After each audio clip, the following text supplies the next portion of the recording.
Welcome. I'd really appreciate if you could drop a comment with your thoughts and reactions as you listen.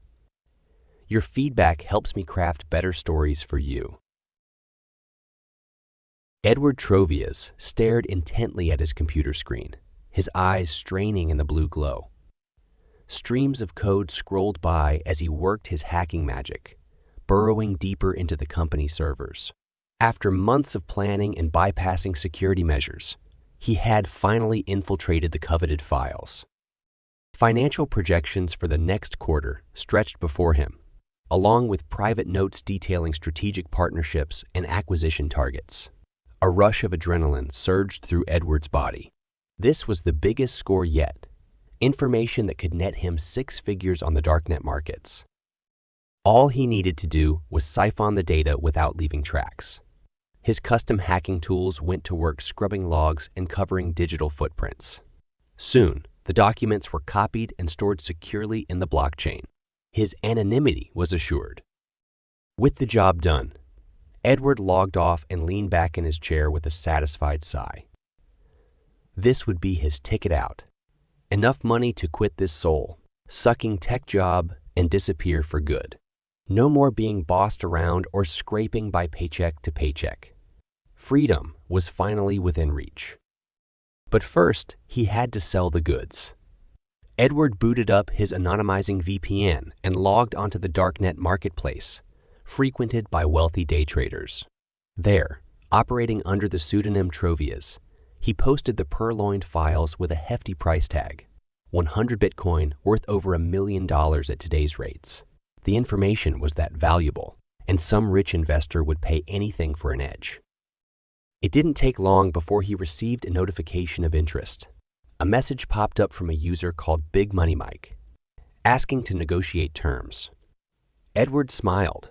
The games were beginning. He replied that the price was firm. Take it or leave it. Within minutes, Big Money Mike sent a confirmation. The Bitcoin were on their way. The transaction was instant and untraceable, using the cryptocurrency. Edward watched with satisfaction as the Bitcoin flooded his anonymous wallet, secured by the strongest encryption available. His escape plan was coming together faster than he ever dreamed. All that was left was to disappear without a trace. But little did Edward know that on the other side of the deal, another plot was unfolding. Mike Jones, a millionaire day trader known on the darknet as Big Money Mike, opened the purloined documents with greedy eyes. Finally, a real insider tip landed in his lap, not the usual rumors and half-truths. This score could make him tens of millions if played right. Mike got to work analyzing the financial projections, comparing them to previous reports and earnings calls. There were obvious discrepancies that pointed to higher revenues and partnerships, not yet public. He smiled. It was the perfect short-term trading opportunity. Within hours, Mike placed massive put and call options based on the leaked details. The following morning, as the company's stock price swung sharply in the predicted directions, Mike's positions exploded in value. By the end of the week after the information had been fully digested, he had netted over $30 million in profit. It was the most successful trade of Mike's life, all thanks to his anonymous darknet tipster. He couldn't wait to do it again. Logging back onto the marketplace, Mike sent Trovias a private message. He wanted more of the same insider scores, and he was willing to pay top dollar for regular exclusives. This was the beginning of a very lucrative partnership, or so they thought. Little did they realize the cat and mouse game had only just started. Edward stared at the message from Big Money Mike in disbelief. Another high-paying deal. Just like that, it was almost too good to be true. As the weeks went by, Edward found himself working overtime to meet Mike's increasing demands. Each new tip had to be more convincing than the last to keep the money flowing. Soon, he was fabricating insider details out of thin air, stretching his hacking skills to make the lies believable. Mike gobbled up each morsel of information, salivating at the prospect of another massive payday. True to form, his trades, based on Edward's tips, continued reaping fortunes. Before long, Edward had become Mike's sole purveyor of insider scores, with payments rising into the hundreds of Bitcoin each month. The money was good, but Edward found himself dreading each new conversation with his golden goose. The charade was growing harder to maintain, and one slip could destroy everything. He began to wonder if it was worth the stress. In the midst of crafting his most elaborate fiction yet, Edward received an urgent message from Mike. "I need another score by end of week." "Money is no object," it read. Edward sighed and rubbed his tired eyes. This was getting out of hand, but walking away from such a cash cow seemed foolish. He'd come this far by being clever. Surely he could stretch the lies a while longer until the right moment arose. With a resigned shrug, Edward got to work hacking legitimate company documents to blend fact with his fictions. Soon, a fresh insider tip was assembled and sent off to his eager client. As usual, Mike sprang into action, leveraging massive derivatives positions based on Edward's guidance. But this time, fate intervened. The stock moved in the opposite direction predicted. Within days, Mike was down $500 million. Panic set in as Mike scrambled to unwind his losing bets. It was then that a chilling realization hit. What if these supposed insider tips were all fabrications? Rage and paranoia took over as Mike hacked into Edward's accounts, hunting for proof of deceit. It didn't take long to uncover the damning evidence. Files full of fictional details and records of payments going back months. Mike had been played the entire time, made a fool by some punk hiding behind an anonymous profile. Seeking vengeance, Mike frantically messaged Edward, demanding answers. But there was no response. Edward had vanished without a trace. It seemed the game was up, and now a very dangerous man had every reason to make him pay. Edward paced nervously around his small apartment, checking over his shoulder at every small noise. It had been 3 days since he went dark, disappearing from the darknet to escape Mike's wrath. But he couldn't shake the feeling that danger was lurking just around the corner. His hacking skills were being put to the test as never before to cover his tracks. Fake identities were created while wiping digital footprints from years past. Every precaution was taken. Yet Edward still felt exposed.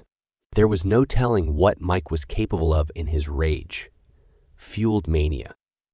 As the hours dragged on with no sign of pursuit, Edward began to relax his guard. Perhaps he had gotten away clean after all. It was then that he received the message. "We need to talk. Meet me tonight or else." The message contained GPS coordinates for an abandoned warehouse on the edge of town. Edward's blood ran cold. Mike had found him. There would be no talking his way out of this. It was fight or become another statistic. With a shaky breath, he gathered his most powerful tools of the trade, hoping his wits could gain an edge. Night fell as Edward crept towards the rendezvous point. The warehouse loomed ahead, dark and foreboding. He steeled his nerves, knowing this might be a one-way trip. As Edward cracked open the rusty door, a fist came flying out of the shadows. Lights flared to life, blinding Edward as blows rained down on his body. When his vision cleared, Mike's enraged face swam into view. "You thought you could fool me and get away with it?" he seethed. Through swollen lips, Edward spat defiance. "The game was always rigged in my favor. You got greedy and sloppy." An animalistic roar tore from Mike's throat as he lunged at Edward again. They crashed to the floor in a tangle of flailing limbs. Edward fought for his life as never before, drawing on reserves of strength. In the chaos, Edward's hand closed around a loose pipe. With a primal scream, he swung with all his might. There was a sickening crunch as the metal connected with Mike's skull. His massive body went limp, blood pooling rapidly on the concrete. Edward panted in shock and pain, unsure if he had just committed murder. But there was no time to process what had happened. Sirens sounded in the distance, alerted by anonymous tipsters. He had to disappear now. Using Mike's phone, Edward sent a cryptic message to his sec contacts. Justice will be served. Then he vanished into the night, leaving behind only a dark trail of blood. The game had reached its most dangerous turn, and the stakes had never been higher.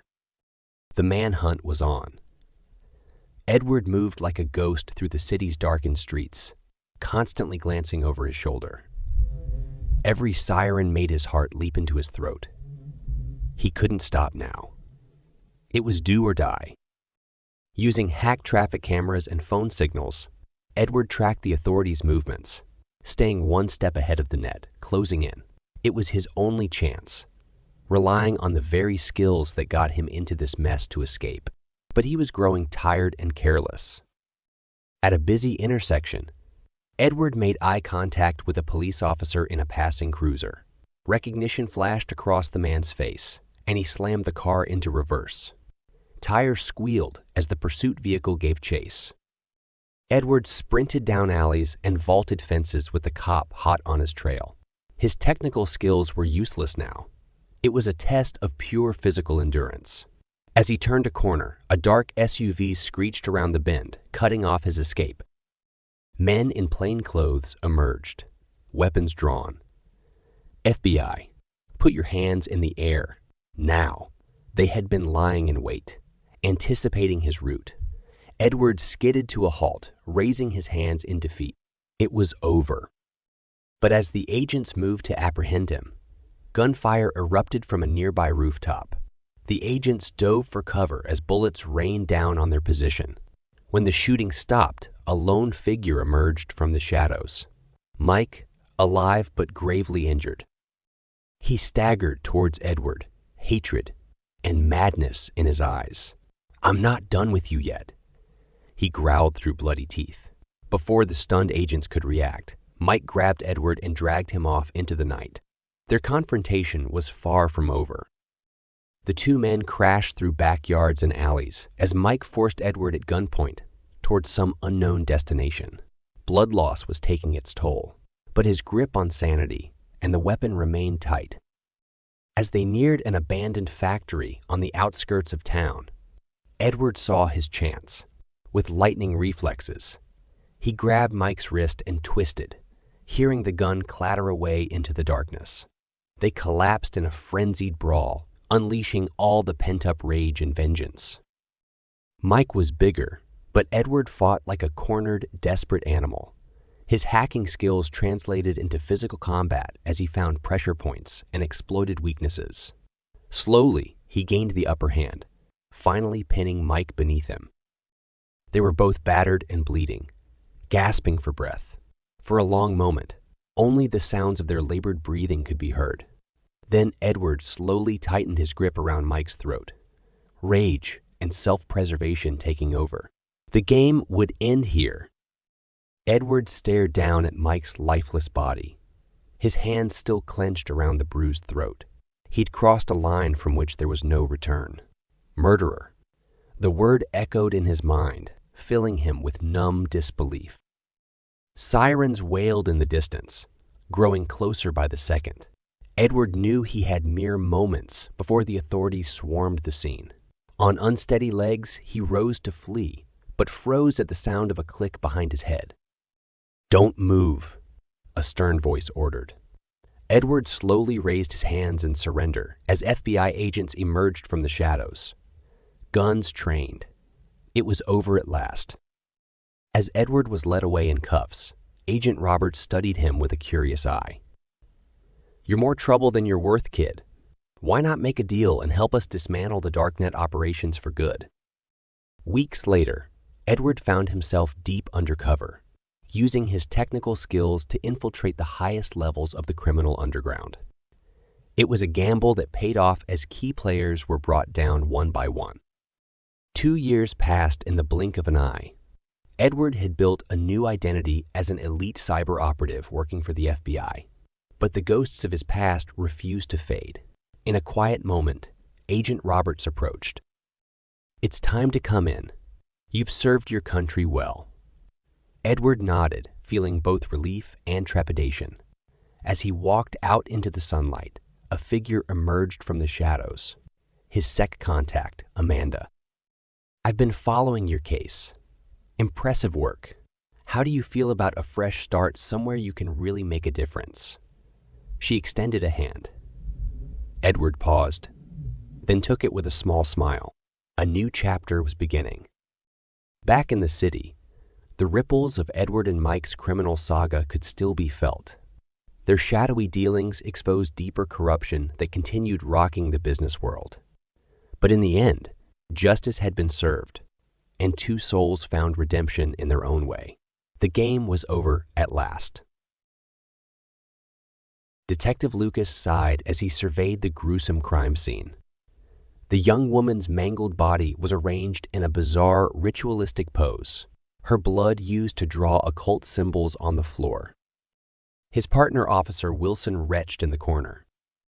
Lucas had seen enough occult murders to recognize the signs.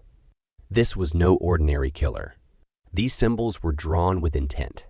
He photographed the intricate designs, a combination of ancient runes and twisted modern twists.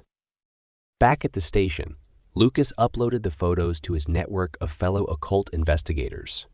Within hours, a reply came from Serbia. The symbols matched those of the Order of Amon, a shadowy cult that trafficked in dark magic. A lead. But where to start? Lucas turned to the one place such cults gathered in secret, the DarkWeb. He logged onto the anonymous browser and typed in a string of symbols. The site Inferno appeared, a sprawling marketplace filled with illicit wares. Lucas browsed forums discussing human sacrifices, auctions for cursed artifacts, and forums in codes only fellow travelers would understand. It was a gateway into the seedy underbelly of occult dealings online. As he delved deeper, Lucas began to understand the true scope of depravity hidden beneath the surface web. Posts advertised rituals to summon demons and bargains with dark powers. The more he saw, the more his resolve strengthened. These cults had to be stopped before their madness spread.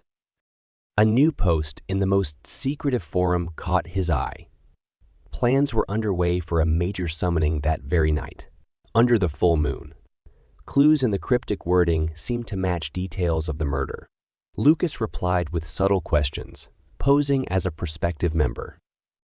To his surprise, an admin responded, inviting him to join the ritual on the condition of an offering. Lucas knew this was his chance to infiltrate and potentially save lives. He arranged to bring a sacrifice, while secretly intending to sabotage their plans. That night, Lucas drove to a remote estate deep in the woods. The full moon hung heavy and yellow above the tree line as he approached the iron gates. Shadowy robed figures milled about within an old stone courtyard. Lucas took a deep breath and entered, carrying a caged rabbit as his offering. The cultists greeted him with bone-chilling smiles. "Welcome, brother. Tonight, we summon that which was never meant to be." A chill ran through Lucas as he realized the scale of evil he was about to face. But he had come too far to turn back now. It was time to infiltrate the darkness and stop these monsters before an unspeakable horror was unleashed upon the world.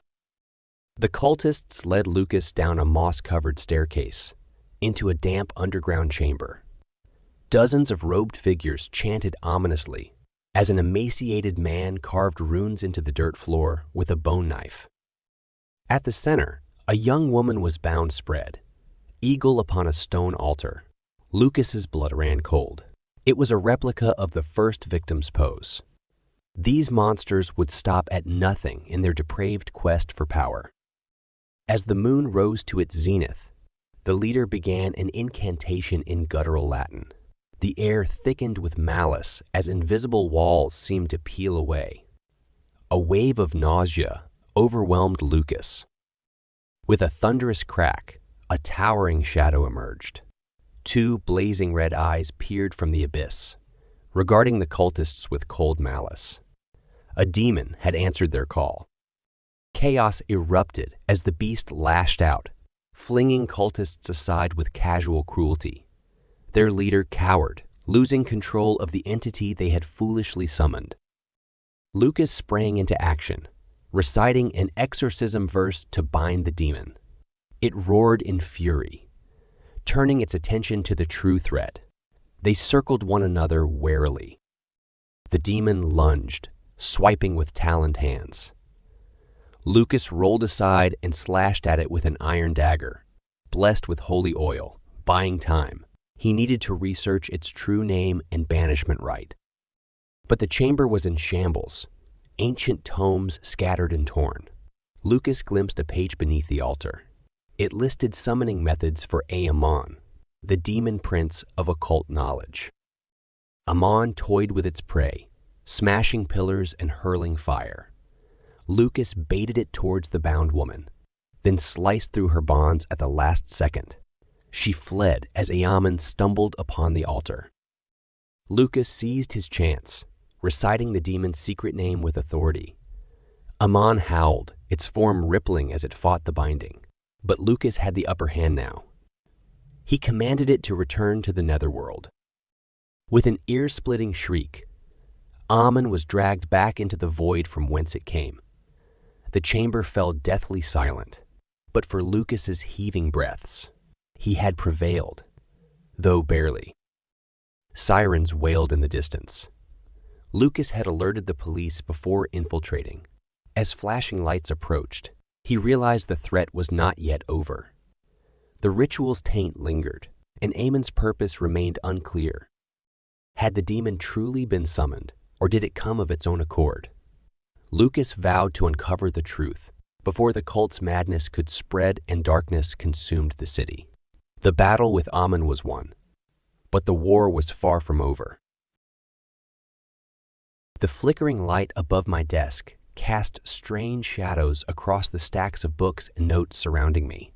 I rubbed my tired eyes and checked the time. It was past midnight already.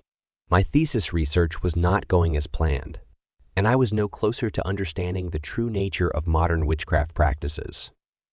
That's when I found it, a cryptic forum post buried deep in the dark corners of the DarkWeb.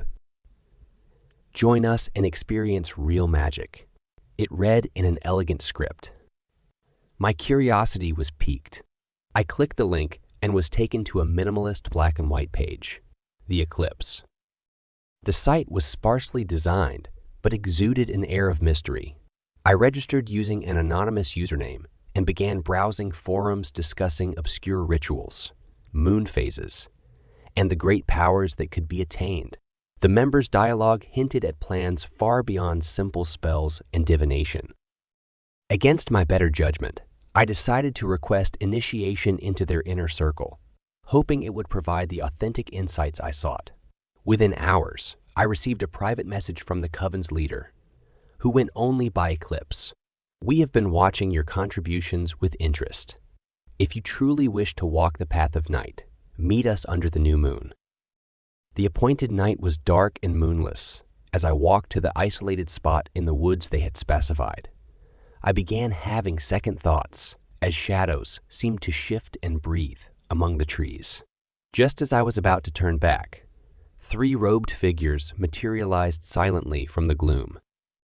You have come seeking the mysteries. Are you prepared to surrender your old life and be reborn in darkness?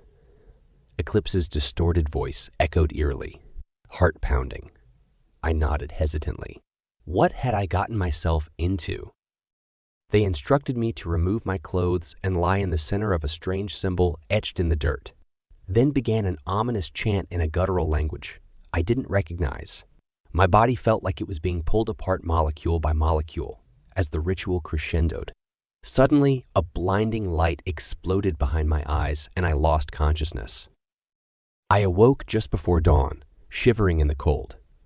My initiation was complete, but I felt changed in a way I couldn't describe. Returning home, I noticed flickering lights and strange noises that seemed to follow me, as if something had latched onto my energy during the ritual. Over the following nights, the disturbances only grew more vivid. Books flying off shelves, shadows darting at the edge of my vision, cold spots emanating a sense of malice. I started researching ways to cleanse unwanted energies and performed protection spells, but the presence only seemed to strengthen. It was then I realized my curiosity may have unleashed something far more sinister than I bargained for. The Eclipse was not just a coven exploring magic. They were a malevolent force that would stop at nothing to maintain their secrets, and I was not leaving until they allowed it. Melissa paced her apartment, clutching a bundle of protective herbs as strange noises echoed through the walls. She hadn't slept in days, constantly watching the shadows for any sign of the entity stalking her. Her research into banishing rituals proved fruitless. Whatever was attached to her energy was far more powerful than any simple spell. She decided to directly confront the coven, hoping their leader Eclipse could provide answers or release her from this curse.